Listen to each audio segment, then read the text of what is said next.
A guide to all things social enterprise and social innovation from Funding Master.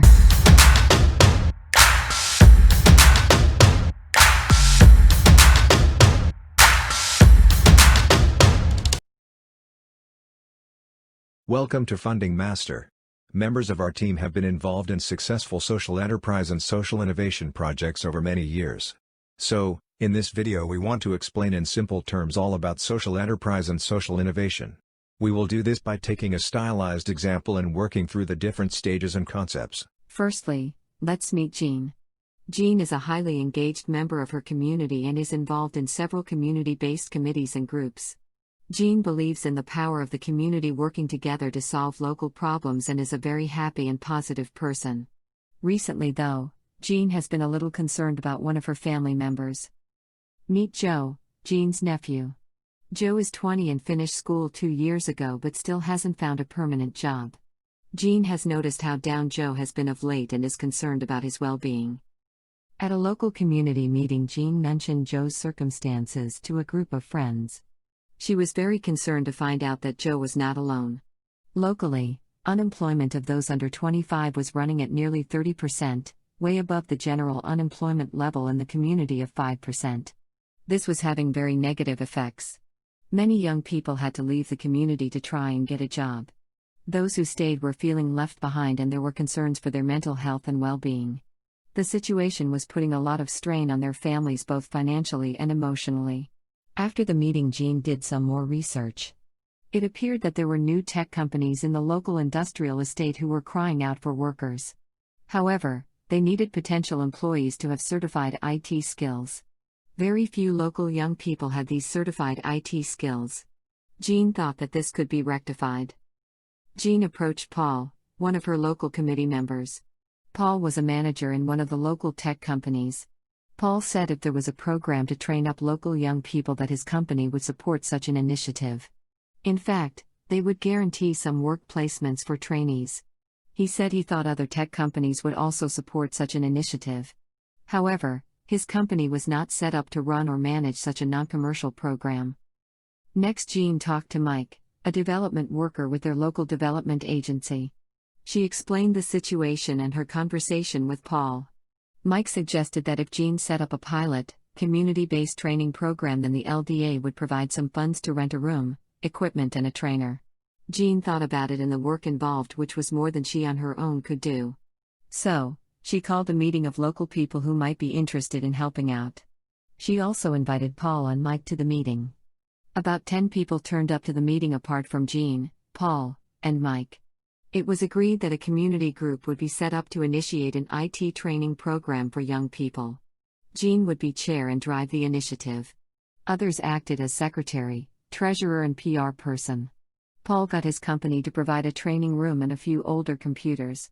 Mike got the LDA to provide some funding for a trainer and training allowances for participants. Paul and Mike also agreed to arrange the certification of the course. The committee would draw down the money for the pilot and oversee it, as well as recruit local participants. Jean oversaw the different elements and made sure people did what they promised. Within a few weeks they had a room, computers, a trainer, training allowances for young people. The group then set out to recruit potential participants and found enough young people to fill the course, including Joe, Jean's nephew. The course lasted 6 months. When the other tech companies saw the initiative, they were very positive and offered staff as mentors and work placements for participants at the end of the course. When the course finished, all participants completed the course and graduated with their IT certification. All participants were offered work placements with local tech companies. Everybody was really happy about the course and its outcomes. So much so, that the tech companies started to ask Jean if there would be another course. They promised support and placements for young people finishing the courses. Jean had never thought about this being an ongoing commitment. She thought of doing one program as a way of helping sort out the local unemployment problem. Jean called another meeting of her group. Up to this had been an ad hoc community group running one program. However, they had been so successful that others wanted them to continue. Paul said his company would continue to provide a training room and newer computers. The other tech companies also agreed to provide support also. Mike said the LDA was very impressed with the initiative. It would provide a little funding to bring in a consultant to evaluate the training and map out the options with the group. This was agreed by the committee. After a few sessions with the consultant, it was assessed that there was a need for more courses. The tech companies needed a stream of new employees, and the local youth wanted to work in this sector. There were other potential needs for tech training courses. Other employers wanted to upskill their employees' IT skills. The government had trouble finding IT training companies to tender for other training programs. They concluded that the current program, if combined with these other IT training courses, would result in a sustainable community-based IT training company. The consultant started to introduce the idea of a social enterprise, a business set up to achieve a mainly social aim. Nobody in the group had heard of this but were open to knowing more. It was generally agreed that if the initiative continued, they would need to set up a proper company with legal status, accounts and records, and be fully open and transparent. The group had a long conversation about doing any of this. Nobody had signed up to set up or run a new business.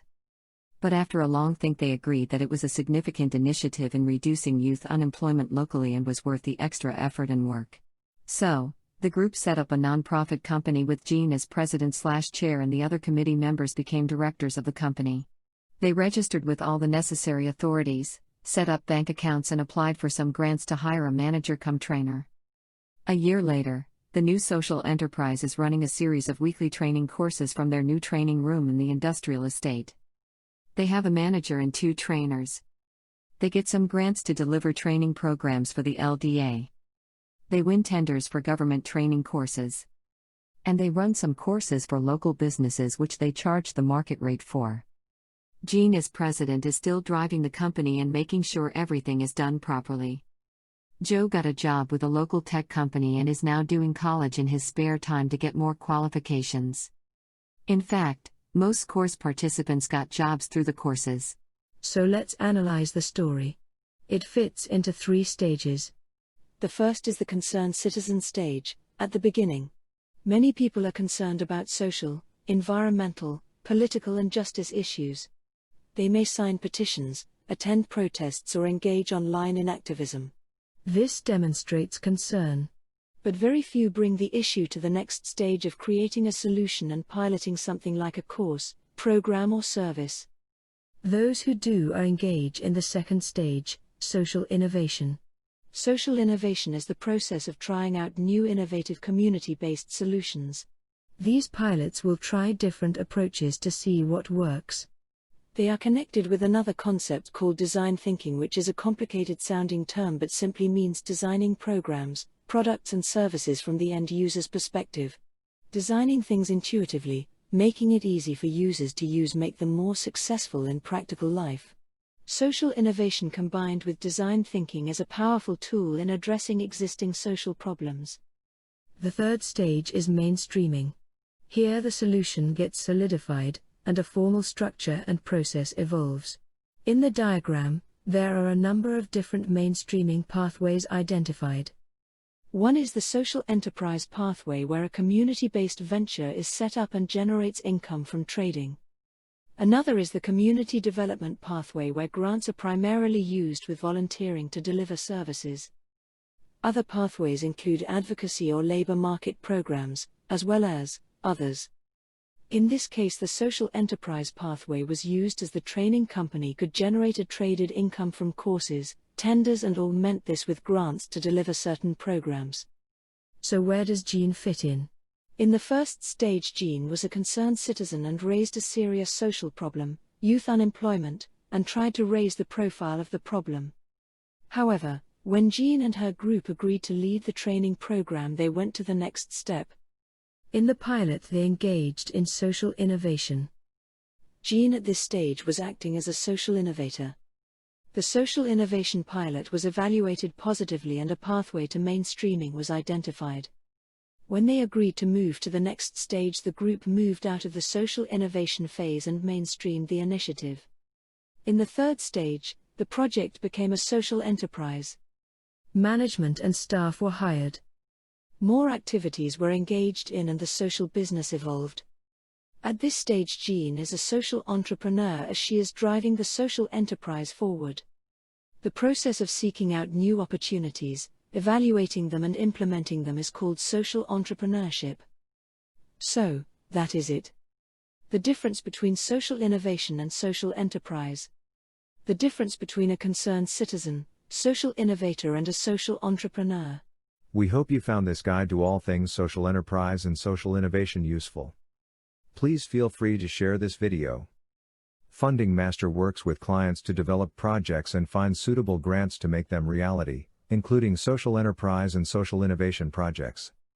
You can contact us about our work or this video through the contacts on screen. You can find out more about us at our website www.fundingmaster.eu. You can follow us on LinkedIn, Facebook, Instagram or Twitter. Thank you for taking the time to view this video. We at Funding Master wish you every success in your current and future endeavors.